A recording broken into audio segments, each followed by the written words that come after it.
নমস্কাৰ প্ৰিয় দৰ্শক, পৃথিৱী আৰু কলি যুগৰ সঁচাকৈ বিনাশ হ'ব নেকি? জগন্নাথ মন্দিৰৰ 6টা ভৱিষ্যতবাণী, যি 6টা পৃথিৱী আৰু কলি যুগৰ ধ্বংসৰ লগত বা বিনাশৰ লগত জড়িত আছে, সেই 6টা ভৱিষ্যতবাণী বৰ্তমান সত্য বুলি প্ৰমাণিত হৈছে। সেই 6টা ভৱিষ্যতবাণী জানিবলৈ আমাৰ ভিডিঅ'টো সম্পূৰ্ণকৈ চাই থাকক। শাস্ত্ৰত উল্লেখ আছে 4 যুগৰ কথা। এইসমূহ হৈছে সত্য, ত্ৰেতা, দ্বাপৰ আৰু কলি।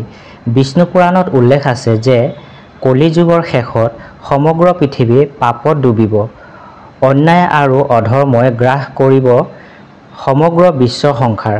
সেই সময়ত জন্মগ্ৰহণ কৰিব ভগৱান বিষ্ণুৰ 10ম অৱতাৰ কল্কি। সমগ্ৰ সৃষ্টিক বিনাশ কৰি নতুনকৈ আকৌ সকলো তেওঁ গঢ়ি তুলিব। বিষ্ণু পুৰাণৰ উপৰিও কংস্ত পুৰাণত, ভৱিষ্যত পুৰাণ আৰু ভাগৱত পুৰাণত কলি যুগৰ কথা উল্লেখ আছে।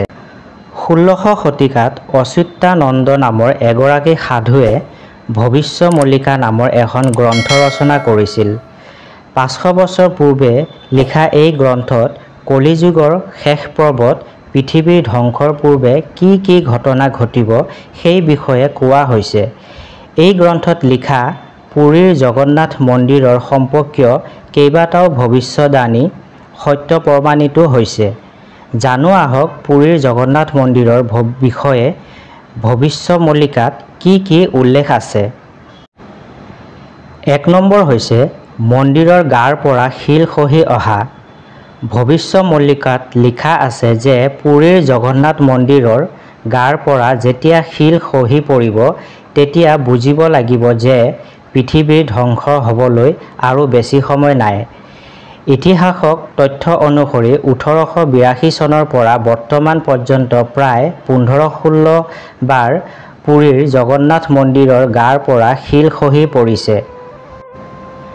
2 নম্বৰ, প্ৰাচীন বটগছ মৰিব। জগন্নাথ মন্দিৰৰ কাষতেই এটি প্ৰাচীন বটগছ আছে। পৃথিৱীৰ ধ্বংসৰ দিশে আগুৱাইছে বাবেই এই প্ৰাচীন বটগছ ভাঙি পৰিব। 2019ত ফণীৰ তাণ্ডৱত সেই প্ৰাচীন বটগছ ভাঙি পৰে।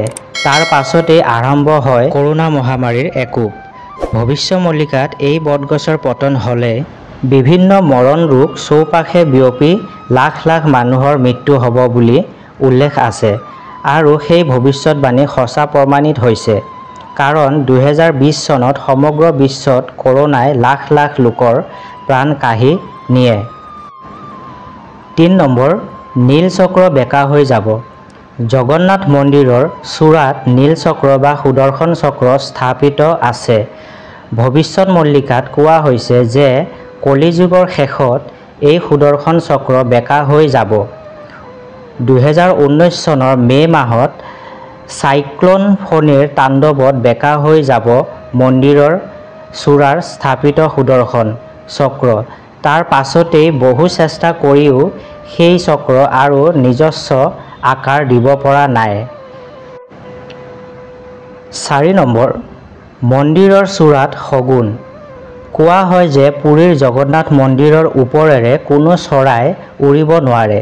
ইয়াৰ উপৰিও মন্দিৰৰ গাতো কোনো চৰাই নবহে।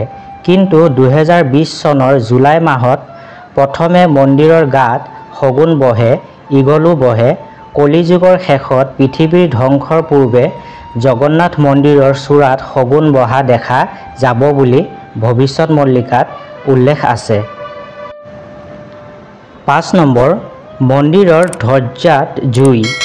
2020 চনৰ 19 মাৰ্চৰ দিনা জগন্নাথ মন্দিৰৰ বিশেষ পতাকাত জুই লাগে।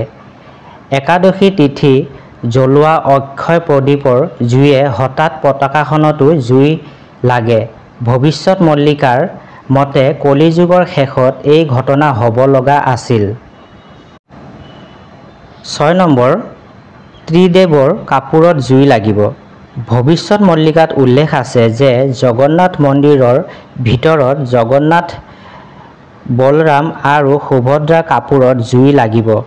সেই ভৱিষ্যতবাণী মতেই কিছু বছৰ পূৰ্বে 3 দেৱতাৰ কাপোৰত জুই লাগে। এই ঘটনাৰ পৰাই কলি যুগৰ শেষ পৰ্যায়ত আহি উপস্থিত হৈছে বুলি বহুতেই মনত ধাৰণা কৰিছে। প্ৰিয় দৰ্শক, এয়াই আছিল আমাৰ জগন্নাথ মন্দিৰৰ ভৱিষ্যতবাণী, যিটো কলিযুগ আৰু পৃথিৱীৰ ধ্বংস হ'ব বুলি কোৱা হয়। আমাৰ ভিডিঅ'টো চাই যদি ভাল লাগে, নতুন বন্ধু-বান্ধৱীসকলে আমাৰ চেনেলটো ছাবস্ক্ৰাইব কৰি দিব আৰু ভিডিঅ'টো আনকো চাবলৈ শ্বেয়াৰ কৰি দিব। ধন্যবাদ।